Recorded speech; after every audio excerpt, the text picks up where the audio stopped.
कोल्हापूरचा दख्खनचा राजा म्हणून ओळखल्या जाणाऱ्या श्री ज्योतिबा देवाबद्दलची महत्त्वाची माहिती थोडक्यात पाहणार आहोत. ज्योतिबा हे ब्रह्मा, विष्णू, महेश आणि जमदग्नी ऋषी यांचा एकत्रित तेजापुंज अवतार मानले जातात. त्यांना केदारनाथ, केदारलिंग, रवळनाथ आणि सौदागर या नावांनीही ओळखले जाते.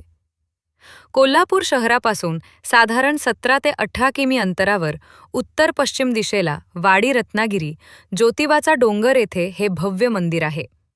हा डोंगर समुद्रसपाटीपासून सुमारे 3124 फूट उंचीवर आहे. पौराणिक कथेनुसार रत्नासूर नावाच्या राक्षसाचा वध करण्यासाठी केदारनाथांनी ज्योतिबाच्या रूपात अवतार घेतला. कोल्हापूरची कुलस्वामिनी अंबाबाई हिने राक्षसांच्या विनाशासाठी केदारनाथांना साकडे घातले होते. ज्योतिबांनी या डोंगरावर रत्नासुराचा वध केला, म्हणूनच या ठिकाणाला वाडी रत्नागिरी असे नाव पडले. हे मंदिर हेमाडपंथी शैलीत बांधलेले असून ते काळ्या पाषाणात आहे. ज्योतिबाची मूर्ती चतुर्भुज 4 हात असलेली असून हातात खडग, पानपात्र, डमरू आणि त्रिशूळ आहे. त्यांचे वाहन घोडा आहे. मूळ मंदिर 1730 मध्ये ग्वाल्हेरचे महाराज राणोजीराव शिंदे यांनी बांधले. त्यानंतर इतर वास्तूंचा विस्तार करण्यात आला. चैत्र पौर्णिमेला ज्योतिबाची सर्वात मोठी यात्रा भरते.